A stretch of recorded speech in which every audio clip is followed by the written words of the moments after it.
complainant kasamang Eugene Gonzalez.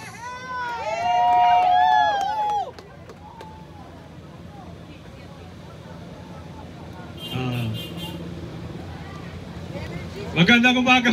Energy daw. Energy daw. Medyo ang hirap sundan. Hindi, ilang araw na rin kami nag-rally, Grabe talaga, grabe. Naawa ako sa inyo. Naawa ako sa atin. Maraming mga nandito kasama sa sa complainants ng impeachment trial. Tama ba? Nag-complain. Oh. Yan. So, kasama rin sa motion para sa Supreme Court. Kasama rin. O, sige. Tandaan nyo, hindi pa dinidinig ang mga reklamo ng taong bayan. Nadinig na ba kayo? Nadinig na ba kayo? Yan. Hindi tayo dininig sa Senado. Hindi pa tayo nadidinig sa Senado. Nadinig na ba tayo sa Korte Suprema? Oh, mga bingi. So, yan ang inaalis nila sa atin, ang karapatan natin na marinig nila. Ha? Karapatan nating magreklamo, magsabi kung anong mga kasalanan. Itong mga kasalanan na ito, nagawa na. Nagawa na. Nagawa na. Nagnakaw na ba siya? Mga niloloko nila tayo di ba? Niloloko nila tayo. Nakuha niyo ba yun? Niloloko nila tayo. Ginagawa nila tayong tanga. Ginagago tayo. Mary Grace Piatos? Mary Grace Piatos? Meron bang taong ganon? Meron bang taong ganon? Imposible. Ganyan. Sabi nga nila, kapatid ng magnanakaw ang... O yan. Diba? Kapatid ng magnanakaw ang sinungaling. So, hindi lang sila magnanakaw, sinungaling pa sila. Dapat ba silang manungkulan? Yan ang sinasabi natin. Dapat ba silang bigyan ng kapangyarihan? Yan ang sinasabi natin. Hindi dapat sila nasa kapangyarihan. Gaano kalakas ang kapangyarihan nila? Gaano kalakas? Nakita nyo ba? Kanina may stage tayo dito. Kanina may stage tayo dito. Ngayon wala na. Yan ang kapangyarihan nila. Tinanggal nila ang larangan ng Supreme Court. Tinanggal nila ang larangan ng Senado. Pati ba naman ang lansangan tatanggalin nila sa atin? Papayag pa tayo? Yan ang ginagawa nila.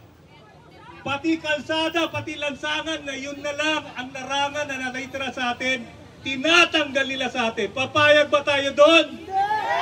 Sinasabi nila, umuwi na raw tayo. Diba, tinanggal nila yung stage, uwi na raw tayo. Uwi ba tayo? Maghihintay tayo habang walang katarungan. Habang walang pananagutan. Yan lang ang inihingi natin, pananagutan. Sumagot sa mga tanong. Ang daming tanong na hindi sinasagot. Ako nga nung bata ko, pag pinabili ako ng patis ng lola ko, pagbalik mo, tatanungin ka di ba? Pag hindi ka sumagot, anong gagawin sa lola mo? Palo! Palo! Di ba? Bata ka pa nun. Ito matatanda na sila, ayaw pa nilang sumagot sa mga tanong ng mga may tunay na kapangyarihan. Sino may tunay na kapangyarihan? Kanino yung perang binibigay nilang bilyon-bilyon?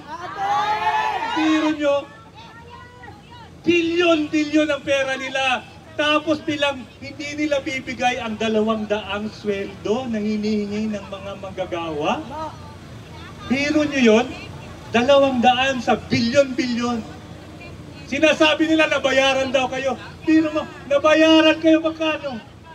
Tapos sila bilyon-bilyon kumpara sa mga perang nakukuha nila.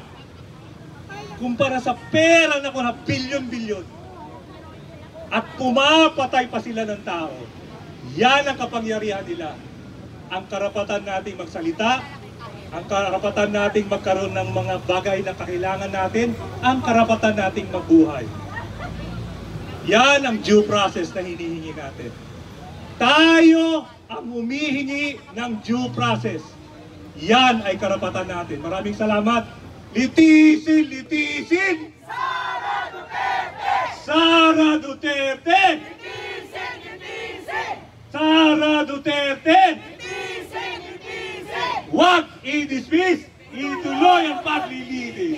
Huwag i-dismiss! Ituloy ang paglilitis! Tuloy po ang laban. Maraming Isang mainit pagbati sa ating lahat.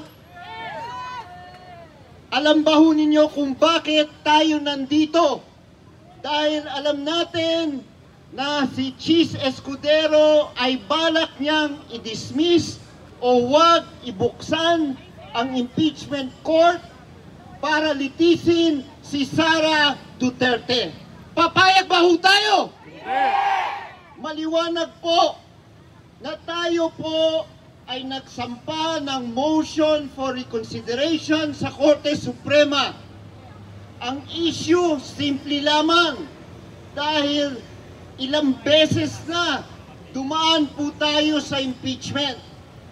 Nung sinubukan po na impeach si Chief Justice Davide, sabi ng Korte Suprema, gawing maliwanag po natin kung kailan considered initiated ang isang impeachment complaint para hindi magkaroon ng multiple complaints sa mababang kapulungan.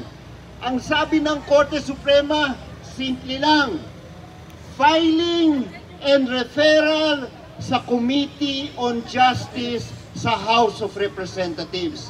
At ito po ay sinunod ng iba't ibang mga impeachment. Noong sinubukan po na impeach si President Gloria Macapagal Arroyo, sinubukan po yan. Pero alam rin po natin, sa 9 na taon na Pangulo po si Gloria Macapagal Arroyo, ay sinubukan rin po ng ilang na mga kababayan po natin na magsampa ng iba't ibang mga impeachment laban po sa kanya. Meron po doon mga bogus. Bakit? Gusto po nilang magkaroon ng immunization. Anong ibig sabihin po noon? Yan po ay pagsampa ng isang, sabihin po natin, walang ebidensyang impeachment, i-refer sa Committee on Justice, i-dismiss, tapos tumatakbo yung 1-year ban. Yun po yung inisip po ng ng ating mga kinatawan sa House of Representatives. Ngayon, dapat hindi bogus yung mga impeachment. Kaya kung titignan nga po natin, no, yung first complaint, yung second complaint at yung third complaint nung Disyembre, walang initiation. Final nga, pero hindi na-refer sa Committee on Justice. So, hindi kompleto yung proseso para sabihin po natin, tumakbo na yung 1 year. Ito, pumasok po yung pang-4 na complaint. Hindi po ito sumunod sa, masabi po natin, regular process. Dahil maliwanag po sa ating saligang batas, kailangan lang po natin makuha ang 1/3 ng mga miyembro ng Kongreso. Ano yung 1/3? 102 congressmen only need to endorse the impeachment complaint. Automatic na po yan pupunta sa Senado dahil maliwanag rin po yung provision, trial forthwith shall proceed. Eh ano nangyari? Anong ginawa po ni Chis Escudero? Pinakinggan ba o sinunod ang ating saligang batas? Hindi. Anong sinabi po niya? Eh, hindi naman immediately.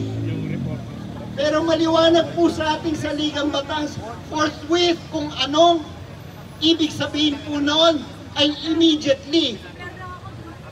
Ang problema po, mas naging immediate yung naging desisyon ng Korte Suprema. Sila yung sumunod ng forthwith para ma-dismiss yung kaso. Kaya tayo po ay nandito para ipaglaban ang karapatan po natin para mapanagot si Sara Duterte sa iba't ibang mga kaso na sinampa po ng taong bayan. Kaya importante po na matuloy ang paglilitis. Importante po tingin ng Korte Suprema ang motion for reconsideration ng taong bayan dahil hindi naman kailangan na magkaroon ng due process sa 1/3 na probisyon ng ating saligang batas. Ang due process po ay yung paglilitis sa Senado. Kaya tayo po ay nandito, babantayan po natin ang impeachment court para ipaabot po natin sa ating mga senador. Kailangan ituloy ang paglilitis ni Sara Duterte. Litisin! Litisin! Sara Duterte! Sara Duterte! Litisin! Litisin! Maraming salamat po sa inyo lahat.